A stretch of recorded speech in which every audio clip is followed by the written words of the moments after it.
Dear President Trump, listen very carefully. Greenland has been part of the Danish kingdom for 800 years.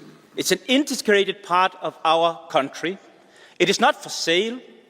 Let me put it in words you might understand. Mr. Trump, f*** off. If the translation was correct, the term you used is not allowed in this House, and there will be consequences to the message you have used. It is not okay in this House of democracy. To Musk, Zuckerberg and company.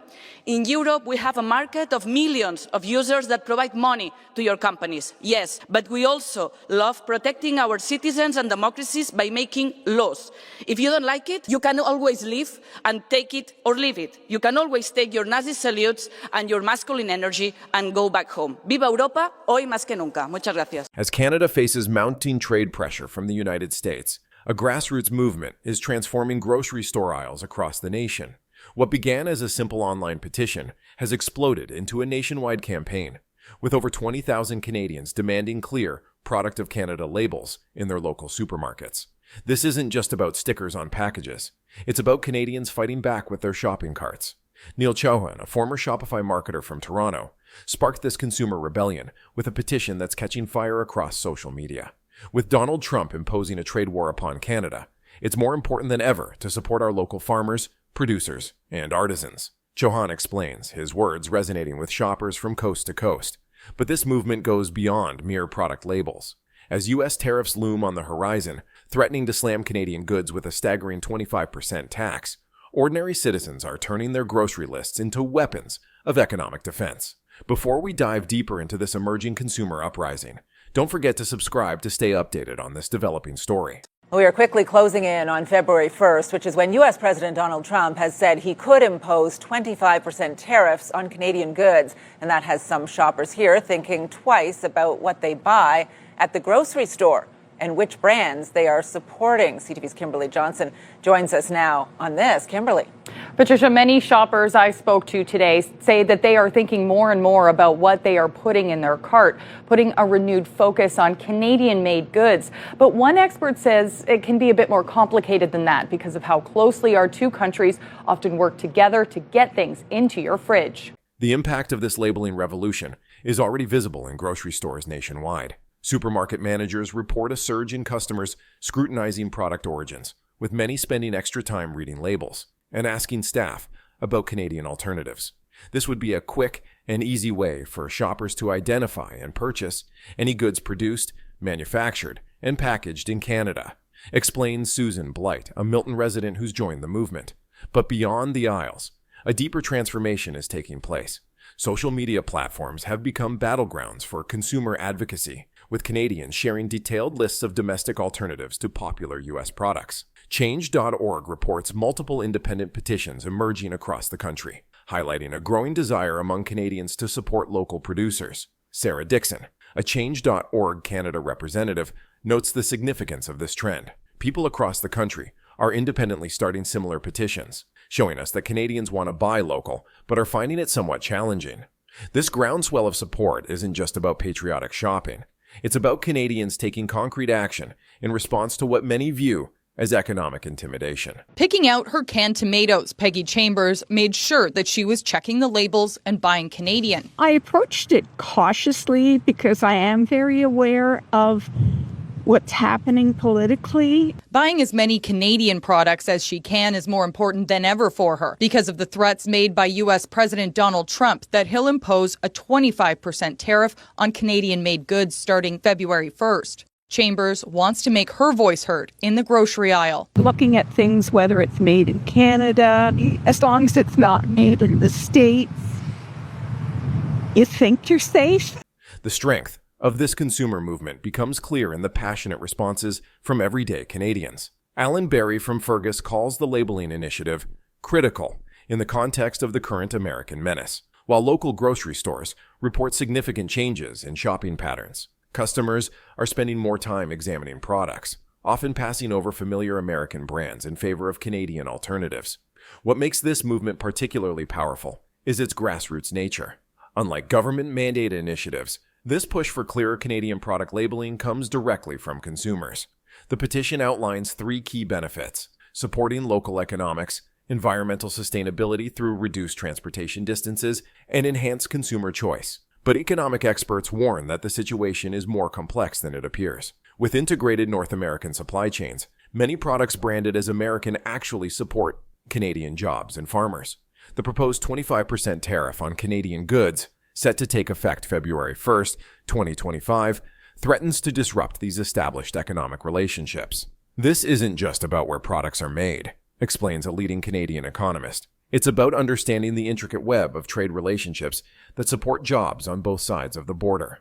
Beyond the political battleground, environmental considerations are emerging as a crucial factor in this consumer movement. Purchasing locally produced food reduces transportation distances, avoiding transit through the United States. Chauhan emphasizes in his petition, this environmental angle resonates with shoppers increasingly conscious of their carbon footprint. Yet the reality of Canadian food production presents significant challenges. Canada's harsh winters make year-round domestic production of many fruits and vegetables impossible. This seasonal limitation forces a delicate balance between supporting local producers and maintaining affordable food access throughout the year. The complexity deepens when examining modern supply chains. Many products that appear American on the surface tell a different story behind the label. Canadian farmers supply raw materials to U.S. companies, which then process and package products that return to Canadian shelves. This interconnected system means that boycotting certain American brands could inadvertently harm Canadian producers.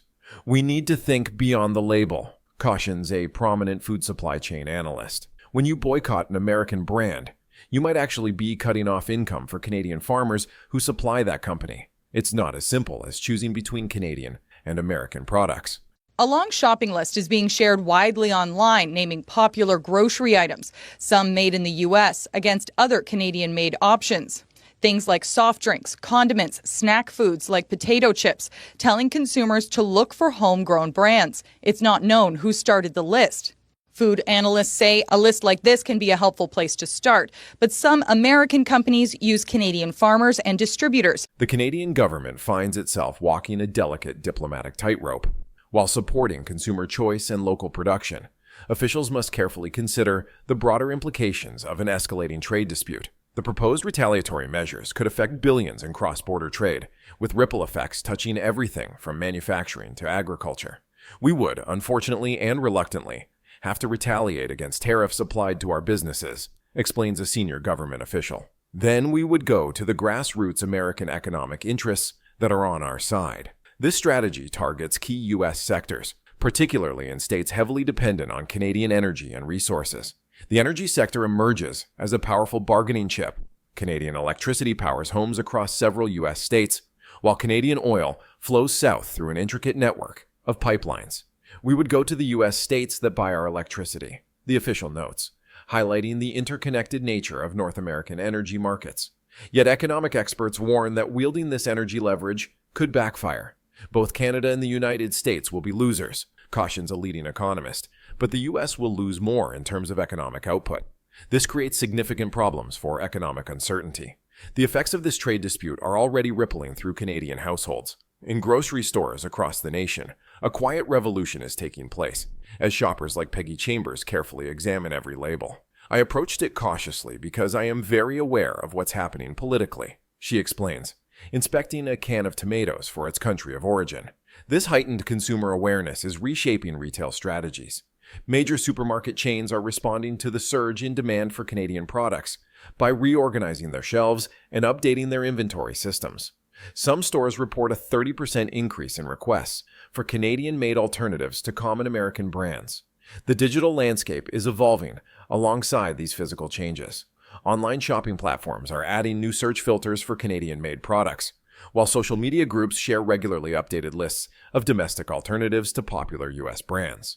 One widely circulated list details Canadian options for everything from soft drinks to condiments and snack foods. However, market analysts warn of potential price increases as demand for Canadian products outpaces current supply capabilities.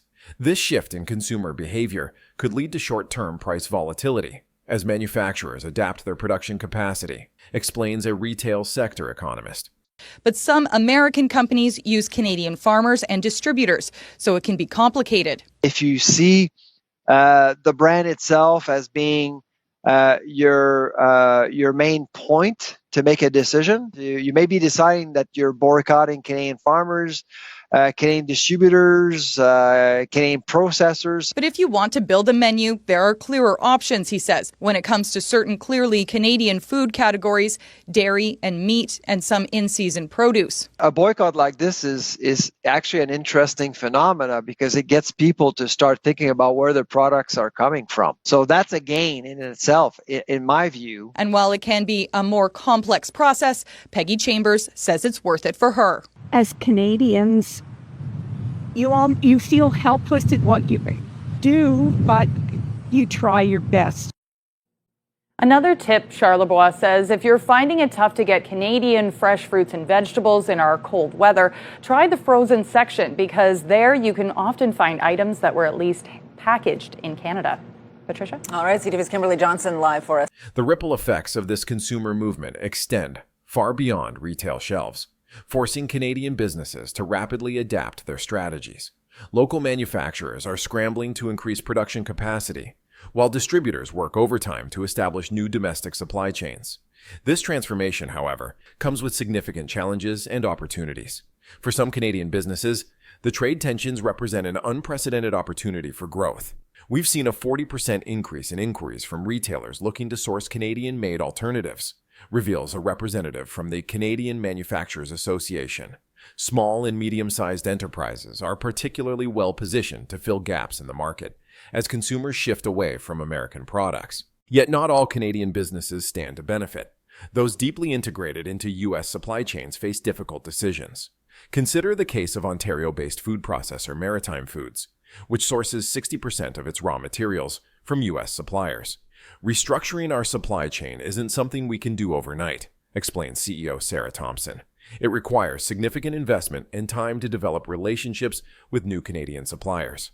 The technology sector presents another layer of complexity. Canadian tech firms, many of which rely on U.S. cloud services and software, are exploring domestic alternatives while balancing functionality and cost considerations. We've seen in recent weeks, ministers at every level scrambling to prevent exactly this outcome.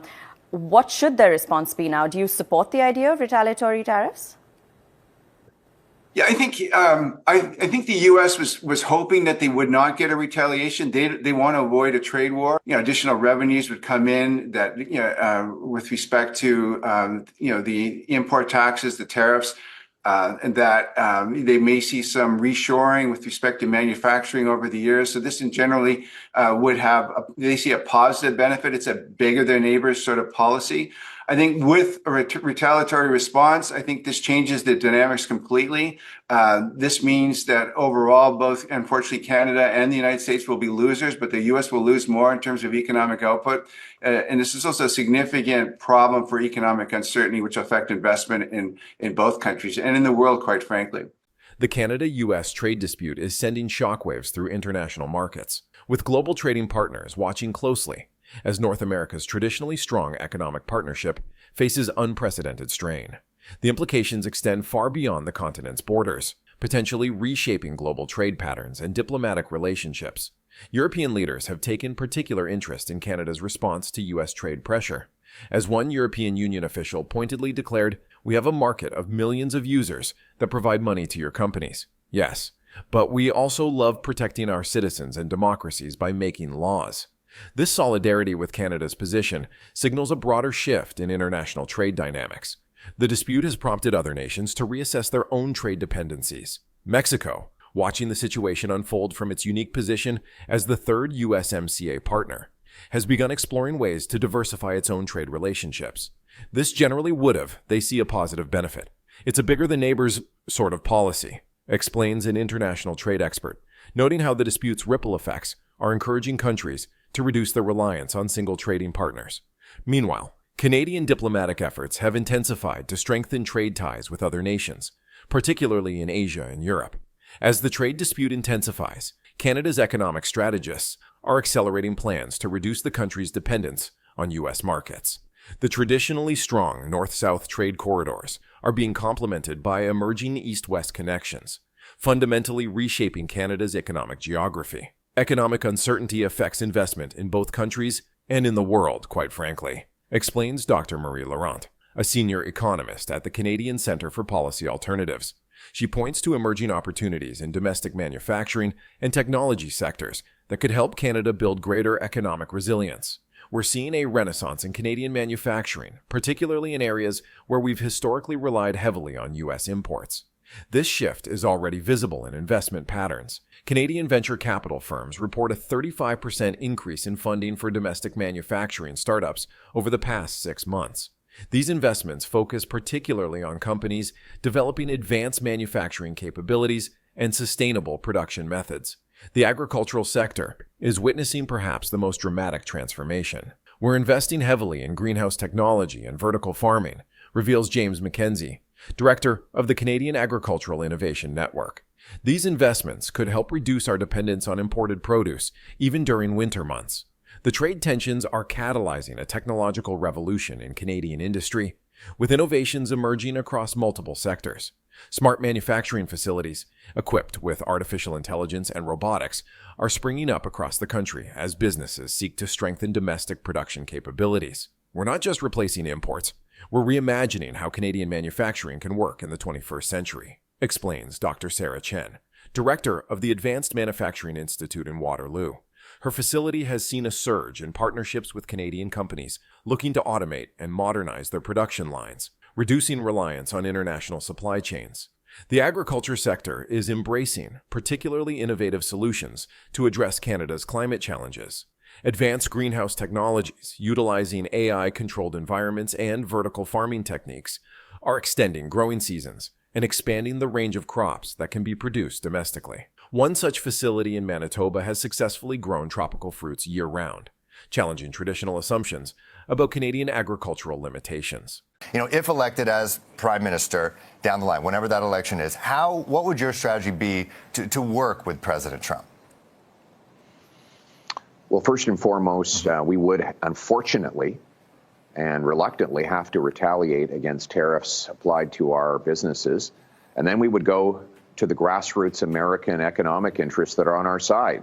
The union leaders and business owners in the Midwest that use Canadian energy. We would go to the U.S. states that buy our electricity. This isn't just about responding to trade pressure, notes Chen. It's about building a more resilient and sustainable Canadian economy for the future.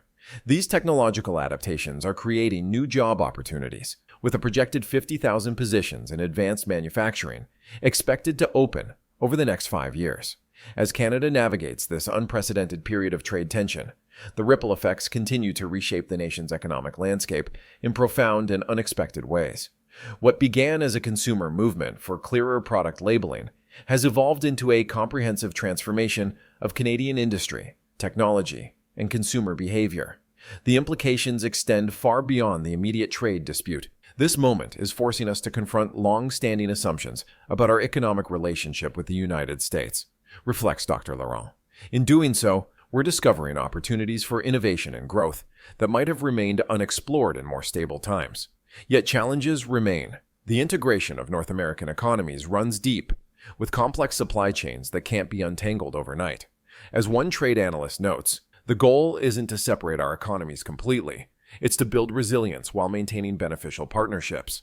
Looking ahead, the future of Canada-U.S. trade relations remains uncertain. However, one thing is clear.